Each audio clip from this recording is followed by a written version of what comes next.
no Convite à Vida de hoje, vamos conversar um pouco sobre qualidade de vida. Recebemos em nosso estúdio o consultor em qualidade total, Richard Vasques. Além disso, Israel Belo de Azevedo faz uma meditação sobre a existência de Jesus. E você, acha que de fato Jesus existiu? Vamos às ruas do Rio de Janeiro ouvir o que o povo fala sobre isso.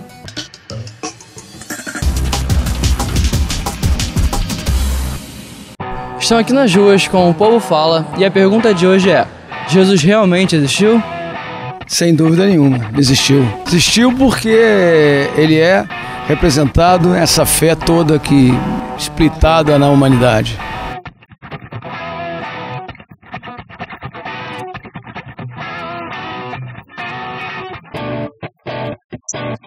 Quer dizer, coisas que ele trouxe, ideias que ele e muitos outros pregaram que vingou.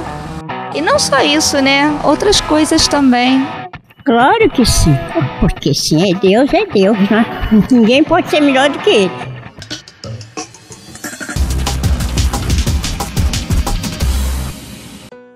Jesus realmente existiu? Afirmam alguns que não, porque não há referência a ele fora da Bíblia. É verdade, não há referências contemporâneas a Jesus.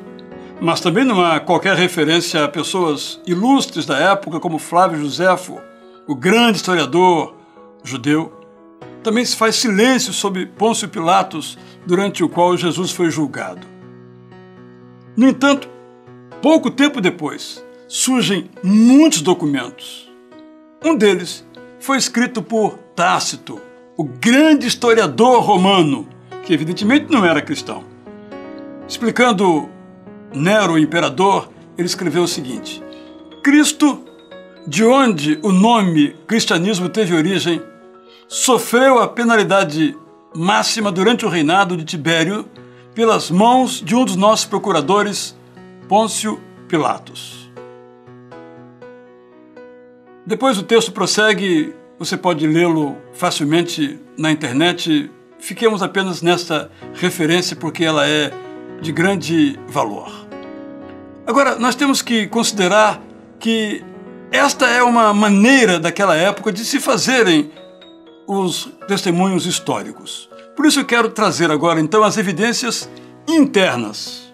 Nós temos relatos abundantes nos evangelhos, e esses evangelhos são confiáveis por várias razões. Uma dessas razões é a proximidade entre o tempo dos fatos e o tempo dos evangelhos, dos relatos. Marcos, que é o primeiro evangelho, a primeira biografia de Jesus Cristo, foi escrito antes do ano 70 com toda certeza. Então ele começou a ser preparado e escrito em torno de 30 anos depois dos fatos relatados, que é um período assombrosamente curto para os padrões da antiguidade. Só para você ter uma ideia, a primeira biografia de Maomé foi escrita 150 anos depois do início da sua religião. Buda teve a sua primeira história publicada 500 anos depois. Portanto, os relatos dos evangelhos são dignos de crédito, porque são muito próximos dos tempos narrados. As pessoas mencionadas nas suas páginas, como Caifás, Herodes, por exemplo, também têm as suas existências comprovadas. Os evangelhos os citam como personagens envolvidos na história marcante de Jesus. Alguns argumentam ainda que esses evangelistas inventaram as histórias que contaram. O problema, e temos que ser bastante lógicos nesse ponto, é que não há tempo suficiente para que se façam essas invenções. Repito, o intervalo entre os fatos e os relatos é curto demais para permitir a construção de lendas. Você vai perguntar assim, mas como é que eles memorizaram tantas mensagens de Jesus? É que os judeus tinham uma capacidade imensa de memorizar. Eles eram treinados desde cedo a decorar as tradições sagradas. Os discípulos eram judeus e fizeram o mesmo com os sermões, com as parábolas, com as histórias de Jesus. Como as crianças daquele tempo, eles também foram treinados a decorar, a memorizar na sinagoga, na escola. Por isso a tradição foi preservada. Mas além dos evangelhos, nós temos um testemunho muito rico de um judeu chamado Saulo. Ele era um inimigo dos cristãos. Mas ele reconheceu que Jesus era uma pessoa real e converteu-se ao evangelho de Jesus. E em suas cartas, ele oferece informações muito precisas sobre Jesus antes mesmo dos evangelhos, já que ele se converteu 3 anos depois da morte de Jesus. A primeira carta se chama Primeira Carta aos Coríntios, do ano 44. E nela, o ex-inimigo de Cristo afirma crer em Cristo como sendo o Senhor da sua vida, como uma pessoa real, uma pessoa que existiu. O terceiro argumento é a crucificação de Jesus. Até os críticos mais radicais reconhecem que a crucificação foi real. Quando lemos Joséfo, Tácito, historiadores não cristãos, nós aprendemos que Jesus foi crucificado pelas autoridades romanas sob a sentença de Pôncio Pilatos. Temos um outro historiador chamado Mara Bar Serapião. Ele diz que os líderes judeus fizeram acusações formais contra Jesus e participaram dos eventos que levaram à crucificação de Jesus. Temos referência também no Talmud babilônico, no chamado documento Sinédrio 43a, em que houve envolvimento também dos judeus no julgamento de Jesus. Só mostrei alguns documentos externos. Gosto muito de pensar que o apoio para o modo da sua morte, seus agentes e talvez coagentes, é esmagador. Jesus encarou o julgamento antes de sua morte, foi condenado e executado por crucificação. Em outras palavras, como disse William Craig numa entrevista à revista Veja no Brasil, os evangelhos não são documentos fidedignos, isto é, dignos de crédito, somente de maneira geral.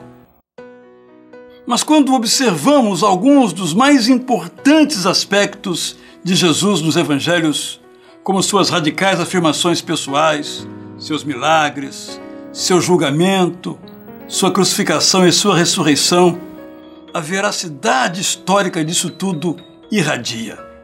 Deus agiu na história e nós podemos saber disto. A inevitável conclusão é esta: Jesus existiu. Partindo desse pressuposto, eu lhe convido a abrir os evangelhos como um documento de toda credibilidade e aprender sobre Jesus. Quando aprendemos sobre Jesus, nós não apenas aprendemos, nós passamos a viver uma vida com uma qualidade de valor eterno. Eu convido você a pensar nisto e a pesquisar seriamente sobre Jesus.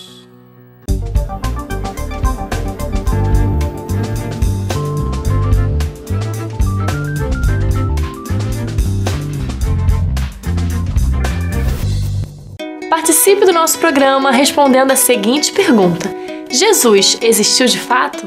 Entre os acertadores, sortearemos a Academia da Alma, segunda edição, de Jael Belo de Azevedo. Para responder, acesse conviteavida.org.br ou escreva para nós no endereço Praça Barão de Corumbá, 49, CEP 20110-170, Rio de Janeiro, RJ. Pois o controle estás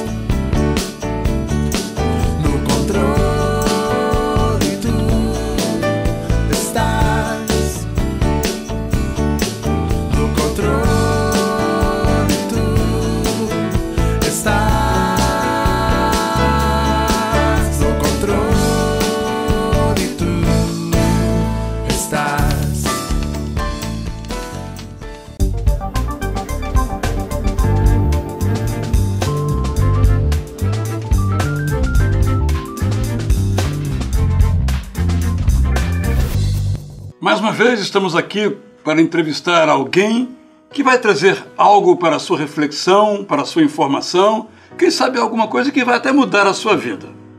O nosso tema hoje é qualidade de vida, tanto nas empresas quanto nas vidas de cada um de nós, na minha, na sua empresa. Eu vou aprender muito hoje.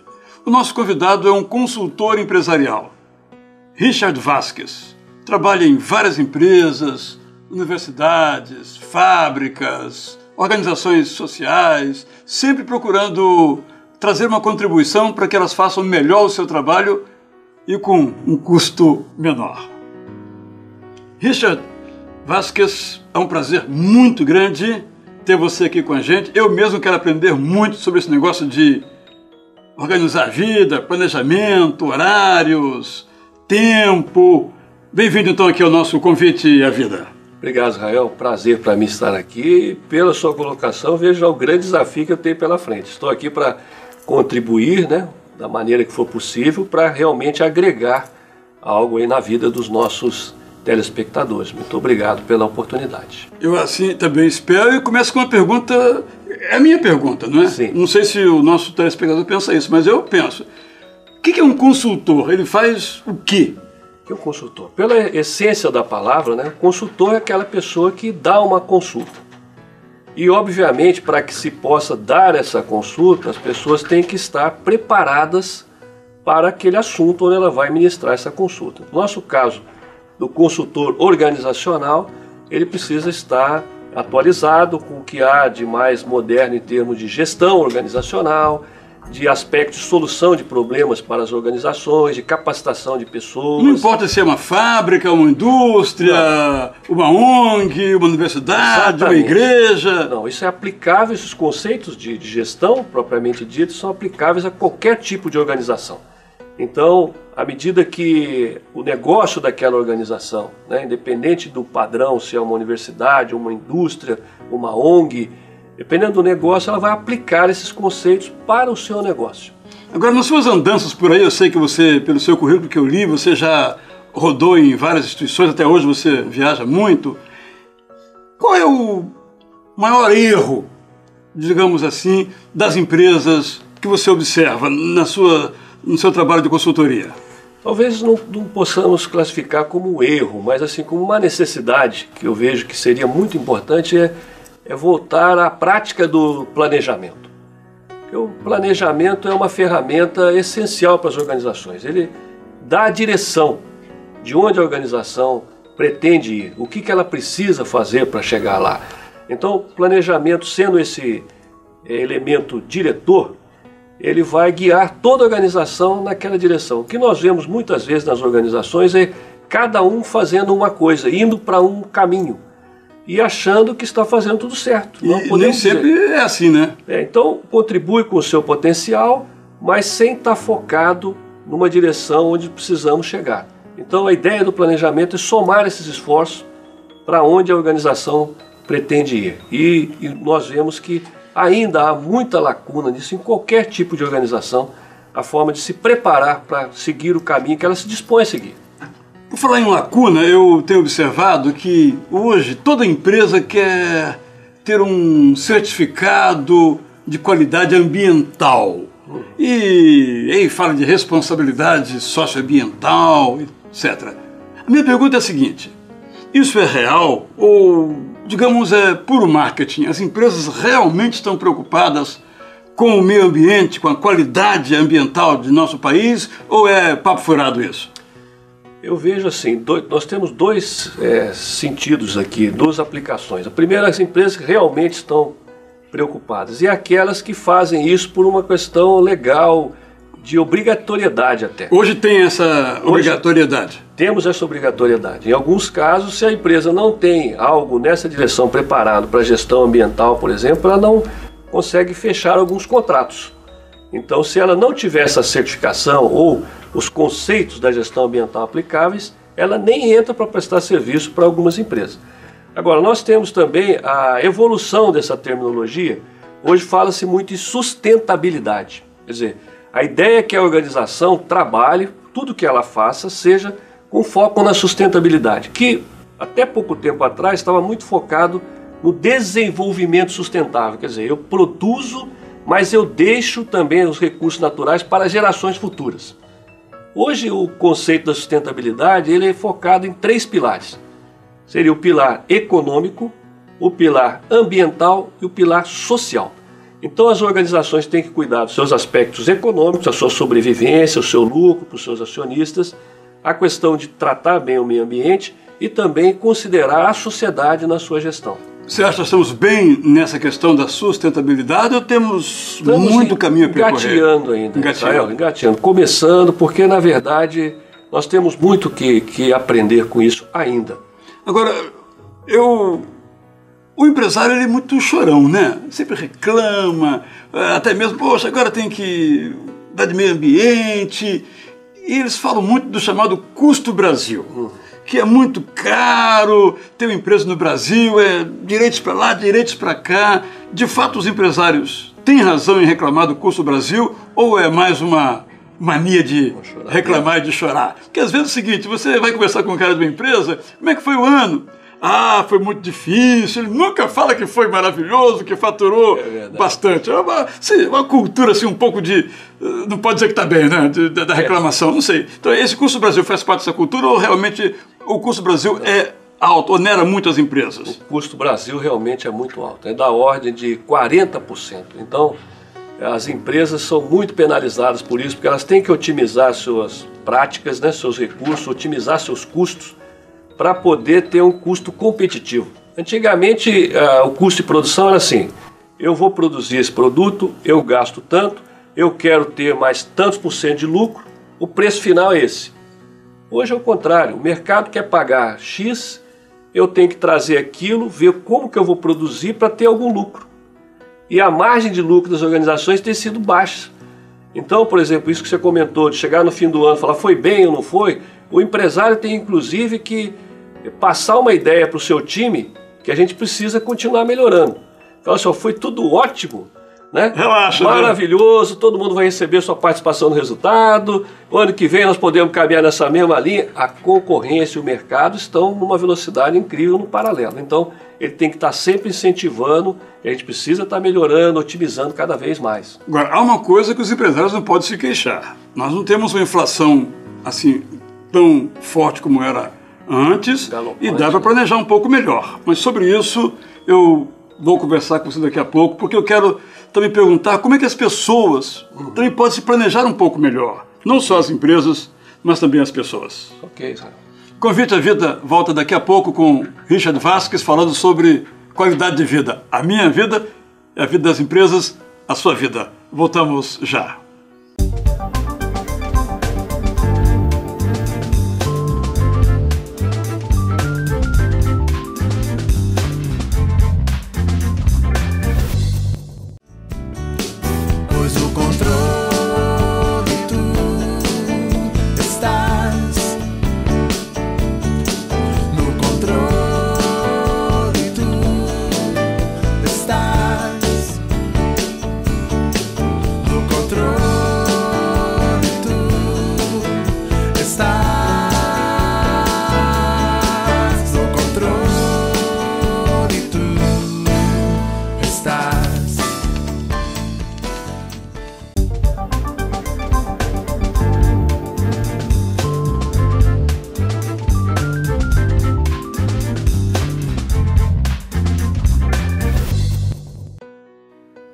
Convite à Vida está de volta, conversando hoje com o consultor de empresas Richard Vasques, que tem várias qualidades. Não vou falar dos defeitos, por exemplo, o time pelo qual ele torce, poderia deixar você assustado, então isso não vamos tocar aqui, vamos falar só de coisas realmente importantes, boas, indiscutíveis. E uma delas eu estava dizendo que é sobre o fim da inflação. Essa realmente é uma coisa muito boa para o nosso país. Então, Richard, as pessoas hoje, no plano das empresas, os diretores não podem mais se queixar que não podem planejar. E também na vida pessoal, né? Você disse que um problema que você observa é a falta de planejamento. Sim. E na vida das pessoas, você também observa esse problema? Muita gente que vai levando a sua vida sem também saber onde quer chegar, sem planejar. Como é que a gente pode fazer para melhorar essa situação? Eu vejo que realmente na vida das pessoas, né, isso é um fato comum. Andando pela rua a gente percebe isso. Tem pessoa que sai no dia e não está sabendo para onde vai. Às vezes ela entra num banco, ela deveria ter entrado num outro banco. Quando ela chega na fila do banco, na hora de pagar, ela esqueceu de levar a conta. Ou esqueceu de levar o número da conta, ou quem vai fazer o depósito. Quer dizer, um planejamento mínimo. Né? Se eu vou trabalhar o meu dia, o que eu tenho que fazer hoje? Quais são as etapas? Eu preciso ir em tal lugar. De repente a gente vai para um lugar, atravessa a cidade para ir no outro, daqui a pouco tem que voltar para aquele lugar que a gente estava. Então, esse roteiro, essa rota, essa sequência, eu vou fazer isso primeiro. E se eu chegar lá e esse estabelecimento está aberto ou está fechado? E se eu for de ônibus, leva mais tempo do que se eu for de metrô ou de carro? Quer dizer, são pensamentos básicos, né, que ajudam a nossa vida diária. E você acha que boa parte das pessoas não faz isso? Infelizmente não. As pessoas saem e vamos ver o que acontece no dia. Quer dizer, muitas vezes reclamam porque não conseguiu resolver tudo, chegou lá, aquilo não estava funcionando, não levou o que precisava levar, né, e para voltar para casa é complicado. Então eu recomendo que as pessoas, como uma linha muito básica, né, em tudo aquilo que for fazer, para um pouquinho, pensa, analisa os passos que precisa dar e tenta fazer uma sequência, né, das atividades. E fazendo isso, que é uma coisa bem simples, já vai ter um rendimento muito melhor no seu dia. E o tempo, Richard? Vou contar uma passagem. Sim. Eu, quando fiz um certo curso, eu tinha um colega que a qualquer momento que você o encontrasse no campus da instituição de ensino, ele estava conversando. Eu dizia, fulano, você vai ser bacharel em papologia, menos no nosso campo de conhecimento, certo. Porque o dia inteiro perdido. As pessoas, elas organizam o seu tempo, porque todos reclamam que não tem tempo para nada. Não tem tempo para isso, não tem tempo para aquilo, não tem tempo para quem é casado, para sua esposa, não tem tempo para o filho, ninguém tem tempo para nada. De fato, nós não temos tempo, ou não sabemos gerir, para usar a sua expressão aí, ou não temos gestão do tempo. Eu vejo assim, o tempo ele é um fator que é igual para todos, né? Então a quantidade de tempo que eu tenho é a mesma que você tem, que os nossos telespectadores têm.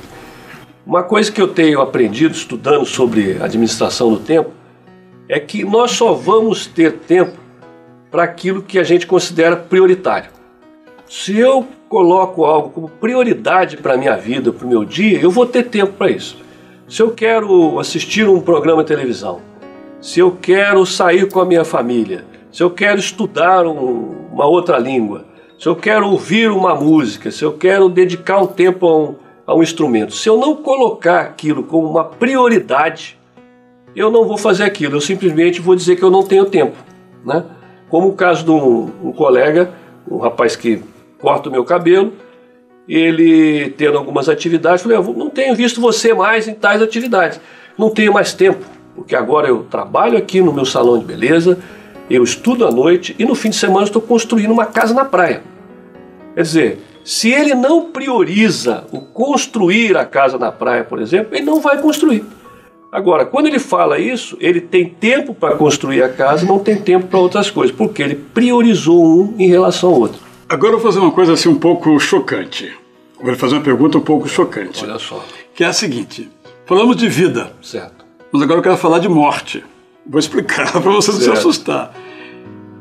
Na igreja que eu participo, sim, nós temos um plano funeral. Certo. A ideia é que quando a pessoa morre, as coisas já estejam providenciadas para não ter aquele atropelo. Mas sempre que eu falo do assunto, gente, vamos fazer esse plano funeral porque é muito bom, as pessoas reclamam, poxa, falando de morte. Ou seja, a gente também tem que planejar a morte também? Sem dúvida, Israel. É uma coisa fundamental, porque a morte ela é inevitável. Todos vamos passar por isso. E ela acontece no momento que nós não sabemos que vai acontecer. Ela vem de repente, né? Muita surpresa. Tem casos de pessoas, quando nós estamos conversando com amigos, de repente fala, fulano morreu. Mas eu falei com ele 2 horas atrás, ou ontem à noite. Então é uma coisa que é pego de surpresa. E nós sabemos que o procedimento, né, para um sepultamento, para a liberação do corpo, óbitos, etc., é uma coisa burocrática. Se nós não nos planejarmos nesse sentido, além da burocracia, do momento de dor, tem a questão dos custos, que muitas vezes pega as pessoas de surpresa. Então um plano desse é fundamental, porque nessa hora, pelo menos nesse aspecto de organização, de burocratização, de custos, isso já está sanado. Quer dizer, vamos ficar com a dor do momento, mas que não venha isso também ser agregado a esse processo, né? Eu vejo que é um papel fundamental desses projetos. Eu incentivo as pessoas a fazer isso. Eu tenho o meu próprio também. Interessante que me incentivei por isso pela minha mãe, que tem hoje 77 anos, e há mais de 10 anos ela já tem o plano dela, né, na cidade onde ela mora, e já com tudo definido, inclusive entra no médico de escolher o tipo do caixão, né? Então essas coisas a gente não... Ela falou, você não precisa se preocupar, se eu falecer você vem aqui, liga lá, o número da minha mãe é esse, eles vêm e resolvem tudo. Quer dizer, eu acho que nesse aspecto... Isso é importante, É né? importante, e eu vejo assim que se nós não nos preocuparmos com isso, estamos deixando de se preocupar com as pessoas que nós amamos, porque essas pessoas vão sofrer nessa hora. E que conselho mais você nos dá em relação à vida como um todo, inclusive a morte, a vida após a morte? O que devemos considerar sobre esse ponto, então? Eu vejo assim, para que a gente possa ter uma vida, nós vivemos assim, sempre encarando desafios, né?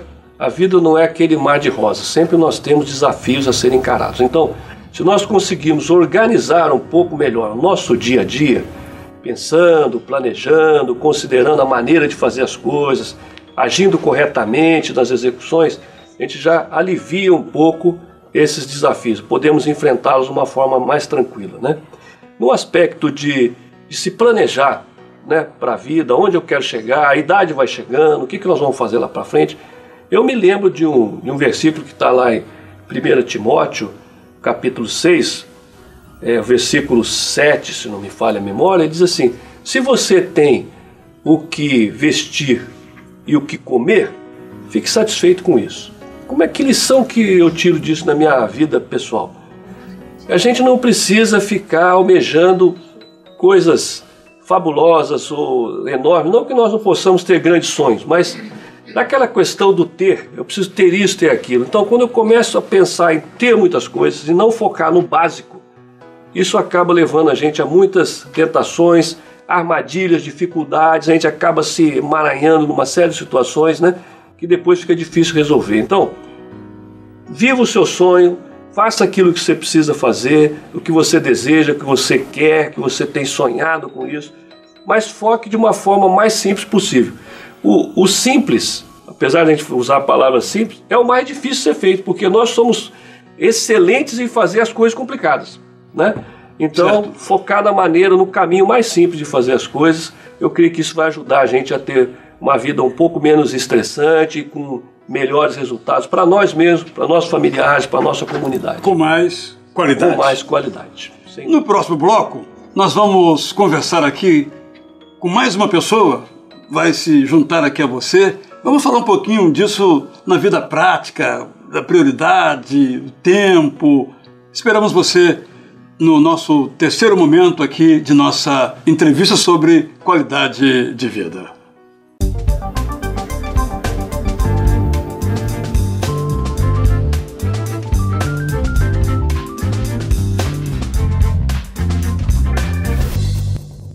Participe do nosso programa respondendo a seguinte pergunta: Jesus existiu de fato? Entre os acertadores, sortearemos a Academia da Alma, segunda edição, de Jael Belo de Azevedo. Para responder, acesse conviteavida.org.br ou escreva para nós no endereço Praça Barão de Corumbá, 49, CEP 20510-170, Rio de Janeiro, RJ.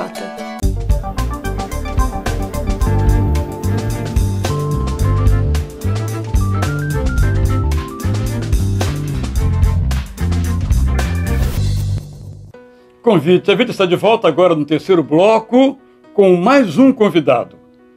Nós chamamos a professora Ana Cristina Natividade para falar sobre como é que ela organiza a sua vida e os projetos que ela tem para que a vida valha realmente a pena. Bem-vinda então aqui, Ana.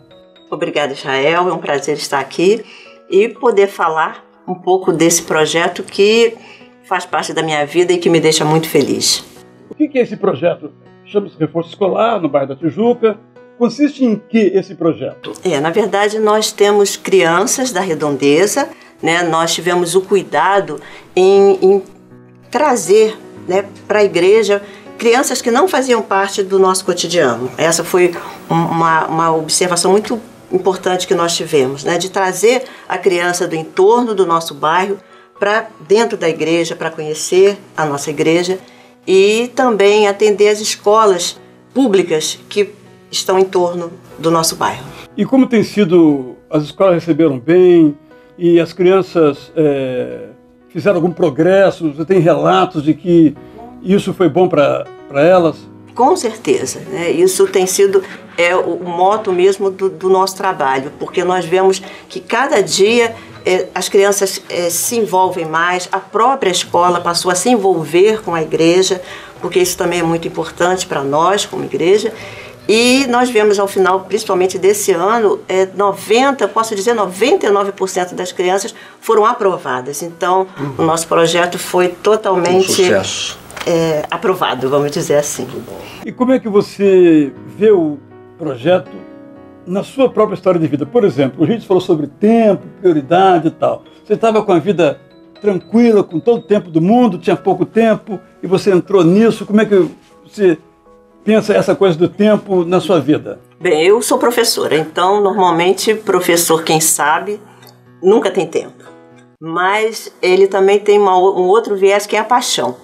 Então acho que é isso que leva, né, não só a mim, mas as pessoas que estão envolvidas em educação, em doar esse tempo. Porque na verdade não é doação, nós recebemos o tempo das crianças, na verdade ele só vem a nos acrescentar. Richard, e você imagina que um projeto como esse, ele tem que ser gerido tal como uma grande empresa ou é totalmente diferente, à parte, não tem que ter planejamento, orçamento? Como é que você acha que funciona? Eu acho que tem que aplicar tudo que tem direito. Então eu vejo assim, um projeto desse, de reforço escolar. Primeiro, esse projeto tem que estar desenhado. Às vezes a gente pode começar só na paixão. E está desenhado o projeto? Com certeza. Então tá bom, já se passou por essa primeira prova. O projeto precisa estar desenhado, quer dizer, qual que é o objetivo do projeto, onde a gente quer chegar, o que a gente precisa de recursos, porque à medida que eu tenho isso desenhado, eu posso apresentar isso para outras pessoas, outros voluntários, pessoas que têm a mesma paixão que ela tem, não é isso? E essa pessoa, quando ela vê o projeto e a gente mostra aquilo para ela, ela fala assim, nossa, é isso que eu quero. Aí ela vem, ela entra para ajudar como voluntária. E também, se o projeto precisa de patrocínio, de apoio, né, qualquer tipo de patrocínio, eu posso chegar ao patrocinador e falar, ó, eu tenho esse projeto que é assim e que está dando esse resultado. Como ela colocou o resultado, todo projeto ou toda organização busca algum resultado. Da vida da gente. Até na nossa vida, qual é o resultado que a gente quer? Então, qual é o resultado que quer? Por exemplo, 90%, né, de aprovação daquelas pessoas que não eram aprovadas. Sucesso então, total. Eu chego e falo, olha, meu resultado está sendo esse, eu posso ampliar isso para mais crianças ter esse benefício, então você pode me apoiar nisso, olha, o projeto é esse. Ela até pode vibrar mais na hora de apresentar esse projeto, não é isso? Agora, se eu chego lá, não tenho nada estruturado... Nem voluntário tem. Não tem voluntário, e se tem um patrocinador potencial, ele chega e fala assim, o que é que você precisa? Não, eu não sei, vou pensar. Eu vou pensar, aí perde a oportunidade, aquela história que a oportunidade passa, né? Certo. E, Ana, e as dificuldades que vocês têm quais são? Voluntários têm o suficiente ou falta gente ainda? Não, sempre falta gente, né? Porque, na verdade, as pessoas, muitas vezes, elas se empolgam, né? Elas vêm com aquela vontade, eu quero ajudar, mas no momento elas acabam chegando naquela fatídica pergunta, naquela fatídica resposta, eu não tenho tempo. Ou seja, de novo, como o Richard falou, não é? Tempo é igual para todo mundo, né? Ela não estaria, então essa pessoa não estaria priorizando essa atividade. Ela vai sair para ir para uma outra que ela está priorizando. E aí desfalca o nosso time. Desfalca o time. Né? Mas sempre aparece alguém. Isso também é uma coisa que a gente precisa ter muito, muito firme dentro da gente. Porque se você também desanima logo no primeiro momento em que alguém não veio, de repente você próprio ocupa aquele espaço, chama alguém. Então acho que é muito importante também o tipo de relação que nós mantemos com quem está no nosso entorno. Né? Então é muito importante a gente ter também, pessoas próximas. Israel, a questão de tentar estruturar um pouco mais o time, né? Exatamente. Porque a gente sabe, nas organizações existem rotatividade, né? Existe. Natural. Mesmo gente que é paga, né? Mesmo quem é pago, existe. O voluntário, então, agora, se essa pessoa sentiu essa paixão inicial e a gente tem uma estrutura para que ela se envolva mais, participe, sinta isso como aquilo que ela realmente quer fazer, tem uma metodologia para trabalhar isso, a gente vai reduzir essa rotatividade e com isso o projeto tem a possibilidade de ter melhores resultados. Então, Ana, outra pergunta para você. E os recursos? Como é que vocês captam os recursos e como é que o RIT pode ajudar nessa tarefa aí? Como o trabalho é voluntário, nós contamos com a ajuda dos irmãos, né, da própria igreja, principalmente, das pessoas em volta. E normalmente nós tentamos também levar isso para fora, né? Então cada um fala do seu trabalho, na sua casa, na sua família, mas é uma coisa que você não tem uma constância. Né? Então isso realmente dificulta, porque nós temos às vezes projetos um pouco mais ousados. E que às vezes não dá para então realizar. Mas eu acho que agora as pessoas participando aqui do programa, não é, vão também se interessar pelo projeto Reforço Escolar. Agora então eu quero terminar esse nosso papo, parece que começou há 1 segundo, já estão vários minutos, não é? Eu quero perguntar o seguinte, Ana, então o reforço é uma paixão para você? É uma paixão. E Richard, qual é a paixão da sua vida? Todo mundo tem que ter uma paixão para viver? Eu acho que sim. Como a Ana deixou passar para a gente aqui, fazer aquilo que a gente gosta, eu acho que é um ponto fundamental e inicial para que a gente se dê bem. Então, no meu caso, essa questão da qualidade, né, onde eu milito já há 30 anos, é uma paixão, porque muitas vezes as organizações não valorizam tanto quanto deveriam, como nós falamos no início, né?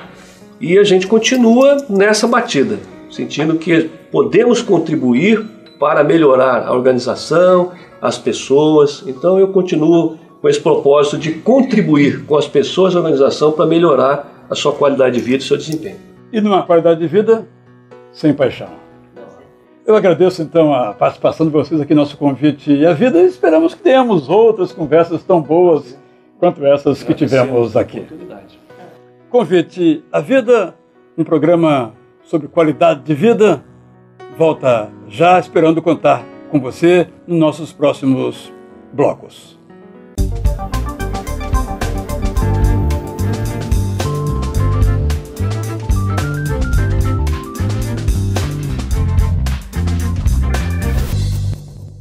Participe do nosso programa respondendo a seguinte pergunta: Jesus existiu de fato?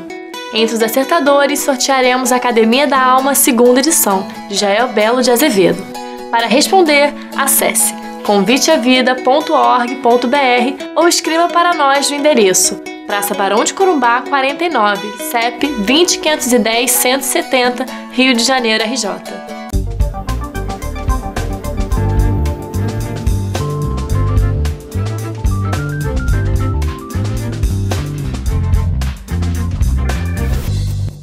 Todos os anos, a Junta de Missões Mundiais prepara uma campanha especial. Em 2013, o tema é Testemunhe as Nações pelo Poder do Espírito. Conheça agora um pouco mais dessa campanha e perceba a real necessidade de anunciarmos o Evangelho pelo mundo.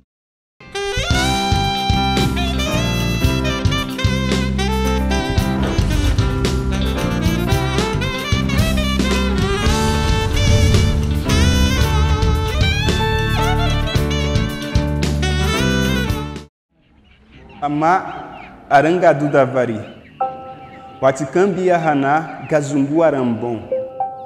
Mas receberão poder quando o Espírito Santo descer sobre vocês e serão minhas testemunhas em Jerusalém, em toda a Judéia, em Samaria e até os confins da terra. Até onde você chegaria? O que faria? E o quanto suportaria por amor? Por amor, somos entregues à morte todos os dias.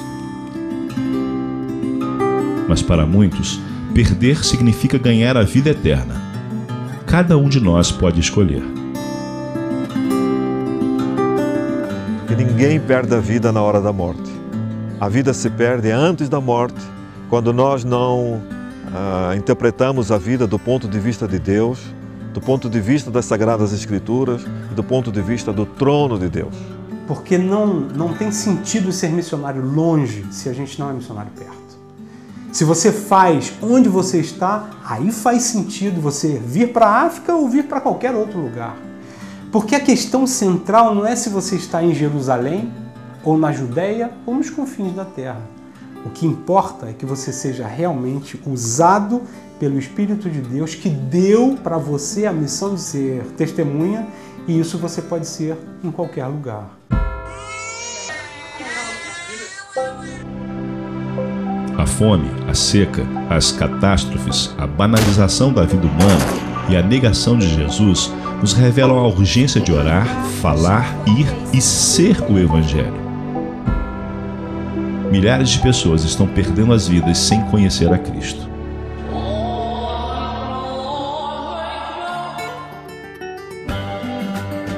É nesse contexto que mais de 750 missionários, em mais de 70 países, em 4 continentes, buscam testemunhar as nações pelo poder do Espírito Santo. A igreja é um instrumento privilegiado e nós somos realmente um instrumento privilegiado para que se cumpra a missão de Deus. Mas sendo que essa missão é do Senhor, para que nós sejamos esse instrumento nas suas mãos, nós precisamos ser dominados pelo poder do Espírito Santo. E nós acreditamos que somente pelo poder do Espírito que podemos anunciar o Evangelho de Jesus Cristo. O Senhor Jesus disse aos seus discípulos que assim que recebessem o poder do Espírito, seriam então testemunhas dele em todas as regiões do mundo. Você sabe que a Junta de Missões Mundiais é a sua agência missionária. Sim, nós somos a agência missionária de todos os batistas brasileiros. E este ano nós temos este tema Testemunha às Nações pelo Poder do Espírito. Nós precisamos alcançar as pessoas com esta mensagem. A campanha anual busca consolidar o plano de metas e o sonho de expandir a obra missionária mundial dos batistas brasileiros. Esse ano de 2013, nós temos o desafio de chegarmos ao número de 900 missionários e chegarmos a 80 países. Isso significa que nós vamos chegar a mais 10 países e vamos acrescentar ao quadro dos missionários mais 150 missionários.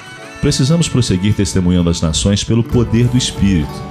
Em 2013, esperamos contar com 12 mil intercessores por missões mundiais e enviar 150 novos missionários, o que nos permitirá alcançar nossas metas, chegar a 10 novos campos, abrir 1.290 frentes missionárias e evangelizar e discipular 23.100 pessoas. Para prosseguir e avançar com a obra missionária, precisamos alcançar nosso alvo financeiro do dia especial, que em 2013 será de R$15.700.000. Os alvos podem parecer arrojados, mas se você pensar que o mundo hoje tem mais de 7 bilhões de pessoas, das quais 4 bilhões nunca ouviu falar de Jesus Cristo, o que nós estamos fazendo ainda é pouco. Nós precisamos de muito mais.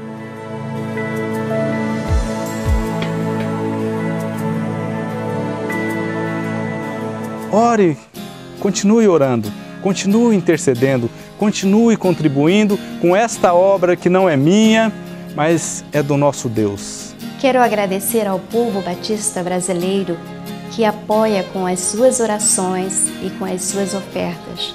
Somos gratos a Deus por isso. Sem essas suas orações e a sua contribuição, nós não poderíamos estar aqui. Então te desafio, venha, junte-se a nós nessa caminhada de compartilhar o amor de Deus. Disponha-se, coloque-se à disposição através de oração, através de oferta, através da doação da sua vida. E pessoas como essa, crianças, jovens, homens, serão transformados, com certeza, tocados pelo poder de Deus.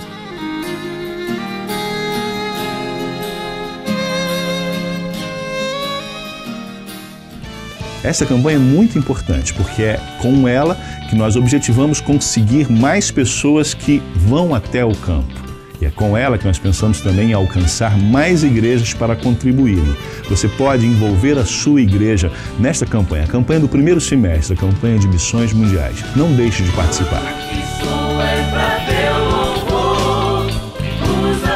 Seja você uma das pessoas comprometidas no desafio de transformar vidas. A Junta de Missões Mundiais é uma instituição séria que trabalha no segmento há mais de 100 anos.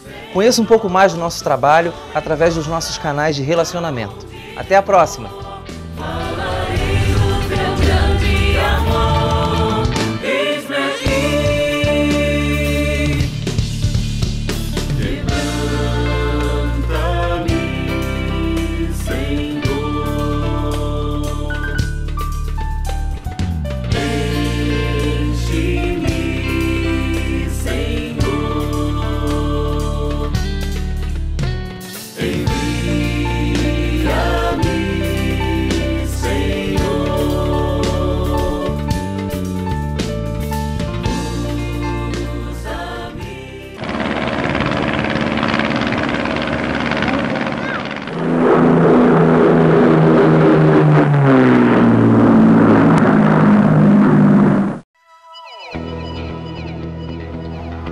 Hoje eu vou falar um pouco sobre os diferentes hábitos culturais pelo mundo todo. Como viajante, é muito importante você conhecer os costumes dos países que você deseja conhecer. Do contrário, meu amigo, é muito provável que você pague um grande mico. Vou começar pelo Reino Unido e a terra da Rainha Elizabeth.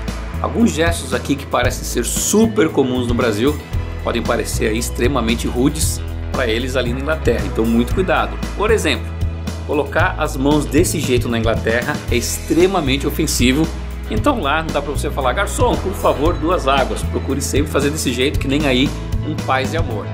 Nas Filipinas, você também não pode chegar para um garçom e dizer assim: garçom, por favor, chega aqui 1 minuto. Esse movimento aqui com o dedo não é para chamar pessoas, assim para chamar um cachorro, e com certeza nenhuma pessoa lá vai querer ser comparada a um cachorro.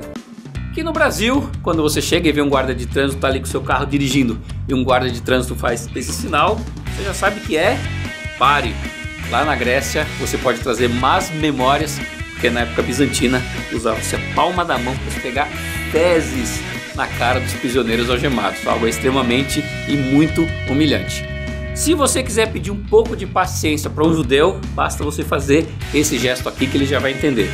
No Japão, é educado e esperado que você ofereça as coisas com as 2 mãos. Se você entregar um cartão pessoal ou uma máquina fotográfica para alguém tirar aí uma foto sua, faça isso sempre com as 2 mãos. Isso vai demonstrar que você é atencioso e muito sincero ao fazer isso. Oferecer apenas com uma mão pode aí passar a impressão de desdém. Nós brasileiros somos muito românticos, conhecidos aí como super amantes. Então levar flores para a pessoa amada é algo comum, e mais comum ainda é você levar uma dúzia de rosas, ou seja, aí 12 flores. Lá na Rússia e em outros países do leste europeu, como a Romênia, a Ucrânia e a Croácia, você estaria passando a maior vergonha fazendo isso. Lá os números pares de flores são levados nos funerais. Para a pessoa amada, leve somente números ímpares. Então, se você vai ao funeral, tudo bem levar uma dúzia de rosas. Se não, meu amigo, leve 11 ou 13 rosas para sua amada. Na religião judaica, é proibido misturar o leite com carne, ou seja, em Israel, você nunca vai encontrar um cheeseburger. Uma vez, eu estava no hotel com um grupo de brasileiros e o senhor pegou um iogurte e colocou na mala de mão para possivelmente aí tomar ou consumi-lo durante o dia. No final do dia, nós voltamos direto para o restaurante do hotel, já estava um pouco tarde, e fomos jantar. O pessoal estava servindo carne no jantar. No final do jantar, esse senhor pegou na sua malinha de mão aquele iogurte que estava ali desde manhã para tomá-lo como sobremesa. Gente, naquele momento, o maître voou na mesa e começou a gritar com aquele senhor que não estava entendendo nada. Para você ter uma ideia da seriedade do problema, se algum judeu religioso tivesse visto essa cena, a cozinha podia ter sido totalmente interditada.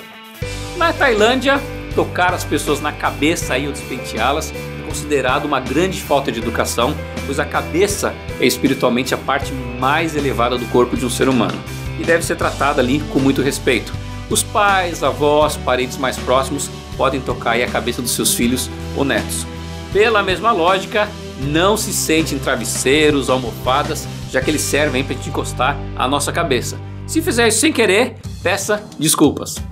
Tocar em qualquer parte do corpo de alguém aí com os pés, apontar para as pessoas, objetos com seus pés, ou colocar os seus pés em cadeiras ou mesas enquanto você está sentado, também é uma grande falta de educação lá na Tailândia.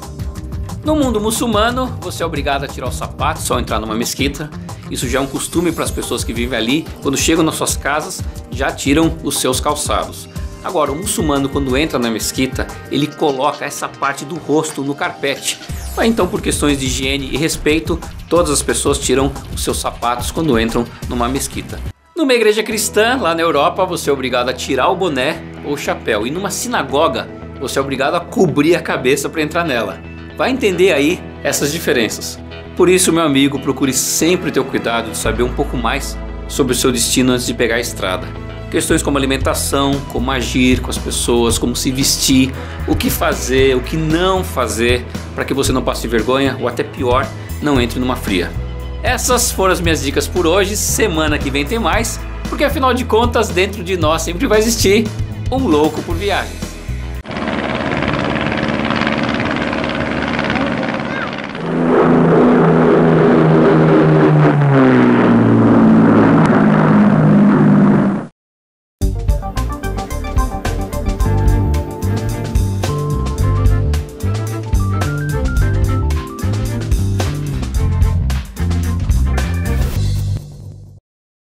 Participe do nosso programa respondendo a seguinte pergunta: Jesus existiu de fato? Entre os acertadores, sortearemos a Academia da Alma, segunda edição, de Jael Belo de Azevedo. Para responder, acesse conviteavida.org.br ou escreva para nós no endereço Praça Barão de Corumbá, 49, CEP 20510-170, Rio de Janeiro, RJ.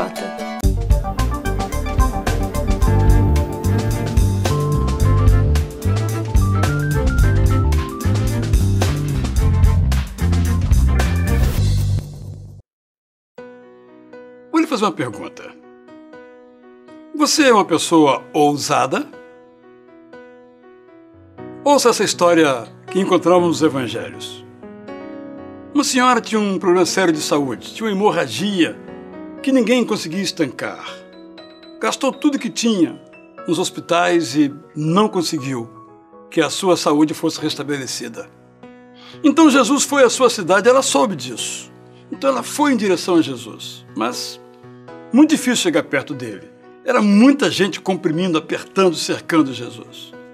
Mas num certo momento ela conseguiu se aproximar e tocou na roupa de Jesus. Imediatamente ele disse o seguinte: alguém me tocou. Senti que alguém me tocou. Quem é que tocou em mim? Os discípulos disseram: mas mestre, com tanta gente, o senhor quer saber quem é que te tocou? Não dá, não é? Alguém me tocou. Quem me tocou? A mulher deu um passo à frente e confessou. Então Jesus disse: parabéns, você está curada. Essa é uma história notável sobre ousadia. Porque aquela mulher reuniu as poucas forças que tinham e ousadamente as usou para voar, claro que simbolicamente, para se aproximar de Jesus. O que ela pensou? O que ela fez? Certamente ela disse: essa é a minha última oportunidade.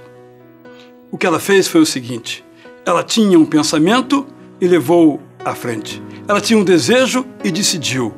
Ela tinha uma decisão e ela agiu. Estava cansada da sua condição, com uma doença que lhe consumira todos os seus recursos e toda a sua saúde. Mas ela ousou ir atrás da solução do seu problema. E a solução do seu problema, em meio às muitas impossibilidades, era Jesus. Queria chegar perto e chegou. Havia dificuldades, mas ela as superou. O nome disso é ousadia. Certamente, quando você deseja alguma coisa, muitos obstáculos serão colocados, mas não os aceite como impossibilidades. Chegue-se a Jesus. Aproxime a sua vida de Jesus em busca da solução do seu problema. Toque a Jesus. Toque no corpo de Jesus. Toque nos ensinos de Jesus e deixe Jesus mudar a sua vida. Tudo isso porque ela ousou e você pode ousar também. Abra caminho com ousadia e se aproxime de Jesus e deixe a sua vida ser transformada. É que eu desejo para você. Não sei qual é a sua dificuldade, o que é que você busca, mas sugiro a você que, como aquela mulher, tenha no seu coração o poder da ousadia. O resultado será que Jesus vai abençoar você. É o meu desejo.